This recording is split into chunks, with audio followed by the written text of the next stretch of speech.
Hello students, welcome to my YouTube channel. Students, आप लोगों को यह जानकर काफ़ी ज़्यादा खुशी हुई कि मैं कक्षा 5वीं का विषय हिंदी का अर्धवार्षिक परीक्षा का पेपर लेकर आ चुका हूं। जो आपका कक्षा 5वीं का जो हिंदी का पेपर है वो आपका 24 नवंबर को है, ठीक है नी, 24 तारीख को है।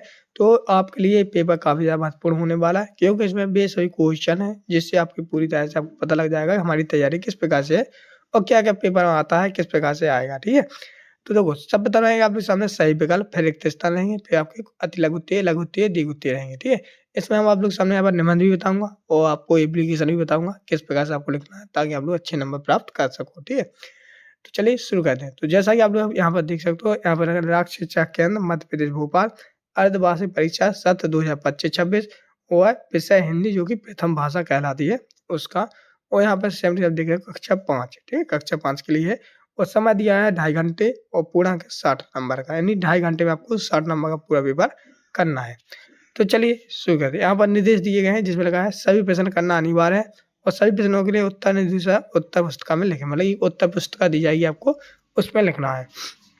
चलिए पहला लिखा आप लोग सामने यहाँ पर बहुविकल्पीय प्रश्न, यानी कि बोला जाए तो सही विकल्प रहेंगे, 4 ऑप्शन रहेंगे, 4 ऑप्शन में आपको एक को सही करना है और प्रत्येक प्रश्न आपका 1 नंबर का है। तो पहला प्रश्न पूछा गया रावण का एक अन्य नाम है, जो रावण होता है तो इसका एक और नाम है, वो क्या है? तो आप लोग कमेंट में बताना है ताकि मुझे भी पता लगे आप लोगों को कितना बन रहा है। तो पहला है आप लोग सामने मेघनाथ, दूसरा है निशुंभ, तीसरा है कुंभकर्ण और चौथा आपके सामने से दशानन, यानी डी। अब बताओ जल्दी कमेंट करके। हाँ, तो अभी एक बच्चे ने कमेंट किया है सर इसका डी ऑप्शन सही है, दशानन, बहुत बढ़िया। तो इसी प्रकार से आप लोग कमेंट करके बताएं ताकि मुझे अच्छी खुशी होती है कि चलो आप लोगों को बन रहा है और मैं आपको समझा रहा हूँ। जिन लोगों को बनता है वो बेहिचक कमेंट करें, फिर वीडियो को रोक कर कमेंट कर दें, फिर पता लगा कि हमारा सही है क्या नहीं है। ठीक है, तो आपका सही है दशानन, बहुत बढ़िया। चलिए नेक्स्ट आप लोग सामने यहाँ पर दूसरा जिसमें लगा दांत खट्टे करना मुहावरे का अर्थ है। तो दांत खट्टे करना मुहावरे का क्या अर्थ है? तो पहला ऑप्शन है आप लोग सामने दांत खट्टे होना, दूसरा ऑप्शन है दांतों में दर्द होना, तीसरा ऑप्शन है दुश्मन से हराना और डी है दुश्मन को हराना। तो इसका सही आंसर क्या हो जाएगा? चलिए अब आप लोग जल्दी जल्दी बताओ अपना आंसर। हाँ, तो यहाँ पे एक बच्चे ने फिर कमेंट किया है, क्या किया इसने? दांतों में दर्द होना। तो नहीं, गलत है आपका। तो हाँ, यहाँ पर आपका सही ऑप्शन हो जाएगा, ड ऑप्शन हो जाएगा दुश्मन को हराना, यानी कि डी ऑप्शन आपका सही है, दुश्मन को हराना। नेक्स्ट आप लोग सामने है तीसरा प्रश्न जिसमें लिखा है झूठ के बराबर क्या नहीं? सत्य, पाप, तप्त या उपयुक्त सभी। जल्दी कमेंट करें। हाँ, तो इसका सही ऑप्शन है, इसका सही है बा ऑप्शन सही है, यानी बी ऑप्शन सही है, पाप, यानी कि बा ऑप्शन आपका सही है। नेक्स्ट आप लोग क्वेश्चन नंबर 4 जिसमें लगा है बिटिया के मिट्टी खिलाने पर माँ ने क्या कहा? तो बिटिया को मिट्टी खिलाने पर माँ ने क्या कहा? इनने कहा है तुम ही कहो, यानी कि ड ऑप्शन आपका सही है। नेक्स्ट है 5वां विकल्प जिसमें लिखा है शिवाजी को युद्ध कला की शिक्षा किसने दी थी? तो शिवाजी को युद्ध कला की शिक्षा किसने दी थी? तो कौरदेव ने दी थी, यानी कौरदेव ने, डी ऑप्शन आपका सही है। तो इस प्रकार से आपके सामने यहाँ पर सही विकल्प पूरी तरह से कंप्लीट हो जाते हैं। चलिए बढ़ते हैं नेक्स्ट क्वेश्चन को। नेक्स्ट क्वेश्चन है रिक्त स्थानों की पूरी, यानी रिक्त स्थान जो प्रश्न के 6 से 10 तक है, ठीक है, 5 नंबर के। तो ये भी आप लोग सामने यहाँ पर दो, यहाँ पर आप लोग सामने यहाँ पर ऑप्शन दिए जाएंगे जैसे कि ये दिए गए हैं, तो इन्हीं में से आपको उसमें छाड़ के भरना है। तो चलिए ये है आप लोग सामने विकल्प, वो सॉरी रिक्त स्थान, अब आप लोग भरिए। तो चलिए मैं भर के दिखा देता हूँ। तो पहला लिखा है शिवाजी ने सूबेदार की पुत्र वधू की तुलना किससे की? तो बताइए किससे की थी? तो अपनी माँ से। तो आपका पहले का जो हो जाएगा अपनी माँ, तो पहले में भरना आपको अपनी माँ, ठीक है। यहाँ पर दूसरा लिखा है पढ़ लिख कर अम्मू का नाम और कल्लू का नाम क्या हो गया था? तो आप लोगों ने कहानी पढ़ी होगी, तो बताइए क्या हो जाएगा? तो रामवती और कलावती। तो पहले में लिखना है आपको, यहाँ पे लिखना है, पहले में लिखना है रामवती और दूसरे में लिखना है कलावती, ठीक है। तो ये पहले का हो गया, ये दूसरे का हो गया। रे मैं नंबर डाल देता हूँ दूसरे का। तीसरा लिखा आप लोग सामने प्रश्न डॉक्टर अब्दुल कलाम जी से बच्चे मिले थे। तो जो डॉक्टर अब्दुल कलाम थे उनसे बच्चे कहाँ मिले थे? तो भोपाल में मिले थे। तो है कहाँ है भोपाल? जी लिखा भोपाल। तो जी आपका तीसरा है, तीसरे नंबर में, तीसरे खाली स्थान में भरना है भोपाल। चौथा लगा है उज्जैनी में प्रसिद्ध मंदिर है। तो उज्जैन में किसका मंदिर प्रसिद्ध है? सभी को पता है, महाकालेश्वर का मंदिर, यानी कि जी आपका चौथा वाला नंबर है, चौथा वाला, ठीक है। और 10वां लगा डॉक्टर भीमराव अम्बेडकर, यानी 5वीं में उपाधि किसे दी थी? तो इन्हें दी गई थी भारत रत्न की। तो इस 10 वाले में रखना आपको 72 रन, यानी कि 5वां नंबर। तो इस प्रकार से आप लोग सामने यहाँ पर ये पूरे रिक्त स्थान कंप्लीट हो गए हैं, जो कि आप लोगों ने अच्छी तरह से समझ लिए होंगे। चलिए हम करते हैं नेक्स्ट अति लघुत्तरीय प्रश्न। तो जो है अति लघुत्तरीय प्रश्न, तो पहला प्रश्न है, बादशाह अकबर को क्या देखने की इच्छा हुई थी? बताइए आप लोग। नहीं पता? चलिए मैं बताऊं। चलिए इसका आंसर देखते हैं। इसका आंसर देखने से पहले यहाँ पे एक खुशखबरी भी दे दूं। कक्षा 5वीं वाले जितने भी स्टूडेंट इस वीडियो को यहाँ तक देखिए बेटा, सभी लोग चैनल को सब्सक्राइब कर लें। सब्सक्राइब करने से यही फायदा होगा, जिस प्रकार से मैं आप लोग सामने यहाँ पे हिंदी का भी बता रहा हूँ, उसी प्रकार से इंग्लिश, गणित और पर्यावरण को भी बताऊंगा, ताकि आप लोग अच्छे नंबर से पास हो सके। और साथ ही साथ आपकी बोर्ड परीक्षा है, इसलिए आपको बोर्ड परीक्षा के लिए ये चैनल काफी ज्यादा महत्वपूर्ण होने वाला है, क्योंकि बोर्ड परीक्षा के लिए पेपर भी मैं ही लाऊंगा। ठीक है, तो इस प्रकार चैनल को जरूर सब्सक्राइब कर लें, बिल्कुल फ्री हो जाए। तो चलिए, तो 11वां क्वेश्चन था, बादशाह अकबर को क्या देखने की इच्छा हुई? अगर हम इसका आंसर मैं यहाँ पर लिखूंगा तो वो आंसर ऐसा बनेगा नहीं, वो आपको समझ में नहीं आएगा। तो मैंने जितने भी ये क्वेश्चन है आपके, जैसे अति लघुत्तरीय, लघुत्तरीय, द्विघुत्तरीय, इन सभी के आंसर मैंने एक पीडीएफ बना ली है, तो उस पीडीएफ के माध्यम से मैं आपको समझाऊंगा। तो चलिए उस पीडीएफ के माध्यम से समझते हैं। स्टूडेंट जी रहा आप लोग सामने क्वेश्चन नंबर 11, जिसमें लिखा था बादशाह अकबर को क्या देखने की इच्छा हुई। अब इसका आंसर मैंने यहाँ पर लिखा है, बादशाह अकबर को उस घड़े में रखी बुद्धि के फल को देखने की उत्सुकता यानी इच्छा हुई। तो आप लोग इस प्रकार से क्वेश्चन नंबर 11 का आंसर लिख लेंगे। क्वेश्चन नंबर 12 लिखा है, ईश्वर चंद्र जी का जन्म कब और कहाँ हुआ था? क्वेश्चन नंबर 12 है, काफी ज्यादा सरल है, आप लोग बनता भी होगा। तो इसका आंसर लिखेंगे, ईश्वर चंद्र जी का जन्म 26 सितंबर 1820 को कोलकाता से 20 मील दूर पश्चिम में स्थित बीरसिंह नामक गांव में हुआ था। तो ये क्वेश्चन नंबर 12 का आंसर हो जाएगा, जो कि आप लोग याद भी कर सकते हैं। नेक्स्ट आप लोग सामने क्वेश्चन नंबर 13, जिसमें लिखा है, हामिद ने ईद के मेले से चिमटा ही क्यों खरीदा? चलिए इसका आंसर देते हैं। हामिद ने ईद के मेले से चिमटा इसलिए खरीदा क्योंकि ताकि रोटी सेकते समय उसकी दादी के हाथ कभी ना जले। इस प्रकार से क्वेश्चन नंबर 13 का आंसर है, जो कि आप लोगों ने याद कर लिया होगा, वो आता भी होगा। नेक्स्ट क्वेश्चन नंबर 14, जिसमें लिखा है, महान वीरों की कहानियां सुनाकर माता ने शिवाजी में किन गुणों को विकसित किया? तो चलिए इसका आंसर लिखेंगे, महान वीरों की कहानियां सुनाकर माता ने शिवाजी में साहस, वीरता और देश प्रेम के गुणों को विकसित किया। तो इस प्रकार से क्वेश्चन नंबर 14 का आंसर हो जाएगा।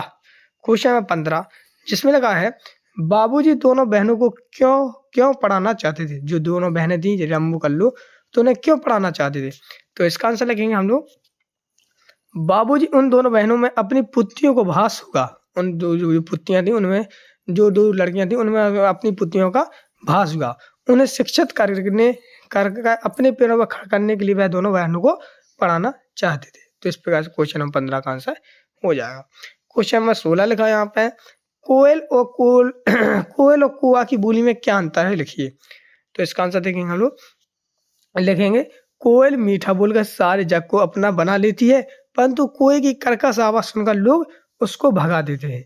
इन्हीं दोनों की बोली में अंतर है। तो आप लोग क्वेश्चन नंबर 16 का आंसर लिख लेंगे। क्वेश्चन नंबर 17, जहां से आपके लघुत्तरीय प्रश्न लग जाएंगे, और ये आपके 3-3 नंबर के रहेंगे। ठीक है, ये 2-2 नंबर के थे, और ये लघुत्तरीय प्रश्न 3-3 नंबर के रहेंगे। तो प्रश्न नंबर 17 का है, पुष्प वनमाली से क्या कह रहा है? तो स्टूडेंट इसका आंसर है, पुष्प वनमाली से कह रहा है कि तुम मुझे डाली से तोड़कर उस रास्ते पर फेंक दो या अर्पित कर देना जहां से देशभक्त अपनी मातृभूमि की रक्षा के लिए अपनी शीश कटाने जाते हो। तो इस प्रकार से आप लोग क्वेश्चन नंबर 17 का आंसर लिख सकते हो। क्वेश्चन नंबर 18 लिखा है, विजयदशमी क्यों मनाई जाती है? तो बहुत ही सरल आंसर है, वो आप लोगों को पता होना चाहिए क्यों मनाई जाती है। तो इसका आंसर लेंगे, श्री राम ने इस दिन महर्षि आश्रम में धरती को निशाचरों से मुक्त करने का प्रण लिया था, और संयोग से जिस दिन घमंडी अत्याचारी रावण का अंत हुआ उस दिन विजयदशमी थी, इसलिए विजयदशमी मनाई जाती है। तो ये क्वेश्चन नंबर 18 का आंसर हो जाएगा। क्वेश्चन नंबर 19 में पूछा गया है, चंद्रशेखर आजाद कहाँ के रहने वाले थे? उनके माता पिता का क्या नाम था? तो चले, चंद्रशेखर आजाद तत्कालीन झाबुआ और आज के अलीराजपुर जिले के भाबरा गांव में रहने वाले थे। उनके पिता का नाम पंडित सीताराम और माता का नाम जगरानी देवी था। तो ये बहुत ही मोस्ट इंपोर्टेंट क्वेश्चन है, आपके पेपर में रखा मिलेगा, इसको सीख के ही जाना। क्वेश्चन नंबर 20, जिसमें पूछा गया है, कवित्री अपने बचपन को कैसे याद करती है? तो उत्तर लिखेंगे कवित्री अपने बचपन को निर्भर होकर खेलना, खाना, घूमना, रूठना, घर पर घर बनाना, कपड़ों की गुड़िया बनाकर खेलना आदि बातों को द्वारा याद करती है। नेक्स्ट क्वेश्चन 21, बाबा साहब ने अपनी पत्नी का अंतिम संस्कार पुत्र से क्यों करवाया? तो इसका उत्तर लिखेंगे आप लोग यहाँ पर कि बाबा साहब ने अपनी पत्नी की आस्था और विश्वास को सम्मान करते हुए अपने पुत्र से हिंदू पद्धति के अनुसार विविध पूर्वक उनका अंतिम संस्कार करवाया। नेक्स्ट क्वेश्चन नंबर 22, जिसमें लिखा है डॉक्टर कलाम ने सफलता प्राप्त करने में क्या क्या गुण बताए? तो इसका आंसर लिखेंगे, यहाँ से लिखेंगे कि डॉक्टर कलाम ने सफलता प्राप्त करने के लिए बताया है कि बच्चों को छोटी कक्षाओं से ही अपना ध्येय निश्चय कर लेना चाहिए, कठोर परिश्रम करना चाहिए और कठिनाइयों से कभी नहीं डरना चाहिए। नेक्स्ट है द्विगुत्तीय प्रश्न। अब द्विगुत्तीय प्रश्न में थोड़े 5 नंबर के हैं, तो उनको पहला प्रश्न है, यदि आप पन्ना के स्थान पर होते तो उदय की रक्षा के लिए क्या करते? तो बहुत अच्छा क्वेश्चन पूछा गया है। तो इसका आंसर है, जिस प्रकार पन्ना ने अपने बेटे को चंदन को उदय सिंह की सैया पर सुलाकर अपने पुत्र को बलिदान कर दिया, उदय सिंह को कीरत की टोकरी में छिपाकर महल से बाहर कर अपनी स्वामी भक्ति का परिचय दिया, उसी तरह हम यदि पन्ना के स्थान पर होते तो किसी न किसी तरह की युक्ति लगाकर उदय सिंह के प्राणों की अवश्य रक्षा करते, चाहे इसके लिए हमें अपने प्राण न्यौछावर क्यों ना करना पड़े। तो क्वेश्चन नंबर 23 का आंसर हो जाएगा। क्वेश्चन नंबर 24, मध्य प्रदेश की अपनी कई विशेषताएं हैं, उन विशेषताओं के बारे में संक्षेप में लिखिए। तो जी रहा उसका आंसर, हमारा मध्य प्रदेश बहुत प्यारा है, यहाँ प्रकृति के भरपूर भंडार हैं, यहाँ बरस भर शीतल जल प्रदान करने वाली ममतामय नदियां हैं, मेवा रूपी फल, छाया देने वाले वृक्ष, सांची में गौतम बुद्ध के मध्य प्रदेश उपदेश वातावरण में सुनाई देते हैं और उज्जैन में महाकालेश्वर के रूप में शंकर भगवान विराजमान हैं। यहीं पर वह दंडक वन है, जहाँ सबरी नामक सेविलिनी ने प्रभु श्री राम का स्वागत करने के लिए बेर एकत्रित करके रखे हैं। हमारा मध्य प्रदेश बड़ा है, बड़ा प्यारा है, यहाँ प्रकृति के अपूर्ण भंडार हैं। तो इस प्रकार क्वेश्चन नंबर 24 का आंसर हो जाएगा। क्वेश्चन नंबर 25 में पूछा गया, अपने प्रधानाचार्य को 3 दिन की छुट्टी के लिए प्रार्थना पत्र लिखिए। तो जैसे मैंने बताया था कि आप लोगों के सामने एक आवेदन पत्र आएगा छुट्टी के लिए, तो वेरी वेरी मोस्ट इम्पोर्टेंट है, इसको जरूर सीख लेना। तो सब आप लोग लिखेंगे सेवा में, पहले लिखना आपको सेवा में, फिर लिखेंगे सीमा प्रधानाध्यापक महोदय, शासकीय प्राथमिक विद्यालय था। यहाँ पे आप लोग ने विद्यालय का नाम भी डाल सकते हैं, ठीक है। फिर लिखेंगे महोदय और लिखेंगे समीना निवेदन है कि मुझे गत रात्रि से बुखार आ रहा है, अतः मैं विद्यालय आने में असमर्थ हूँ। श्रीमान जी से निवेदन है कि मुझे 3 दिन का अवकाश प्रदान करने की कृपा करें। तो सिंपल जी 2 लाइन में है, तो आप लोग इतना लिख लेंगे। फिर आपको यहाँ पे लिखना है आपका 11 शेष है, यहाँ पर नाम डाल देना है, कक्षा डाल देनी है और रोल नंबर, ये 3 चीज़ें लिखना जरूरी है। और इसके बाद यहाँ पर दिनांक भी डालना बहुत ही जरूरी है। नेक्स्ट आप लोग सामने यहाँ पे है निबंध। तो निबंध आप लोग सामने दिवाली पे भी आ सकता है, गाय पे भी आ सकता है और हमारा विद्यालय या मेरा विद्यालय। तो यहाँ पे हमारा विद्यालय पे है, तो आप विद्यालय पे इस प्रकार से 10 लाइन लिखना है। तो सब पता लगेंगे हमारे विद्यालय का नाम, ठीक है। तो आपको अपने विद्यालय का नाम लिखना है। दूसरे पॉइंट में लिखना है यहाँ पर हमारे विद्यालय का भवन बहुत बड़ा है और जिसमें 10 कमरे हैं। तीसरा, शाला के बीच में एक बगीचा तथा खेल का मैदान भी है। विद्यालय में 400 छात्र और 14 शिक्षक हैं। शिक्षक बड़ी लगन और स्नेह से पढ़ाते हैं। फिर एक शनिवार को बाल सभा होता है। खेल कूद में हमारा विद्यालय सदा आगे रहा है। हमारे विद्यालय का परीक्षा फल भी अच्छा रहा है। मुझे अपने विद्यालय पर गर्व है। और 10वां, हम इस वर्ष प्रार्थना करते हैं इसका गौरव हमेशा बना रहे। तो इस प्रकार से आप लोग 10 लाइनें यानी 10 पॉइंट लिख सकते हो विद्यालय के ऊपर, या आप लोग अपने विद्यालय को संबंधित जानकारी भी इसमें लिख सकते हो। तो इस प्रकार से आप लोग सामने एक कक्षा 5वीं का हिंदी का पेपर पूरी तरह से संपूर्ण होगा। हम लोग नेक्स्ट वीडियो में, तब तक के लिए जय हिंद, जय भारत।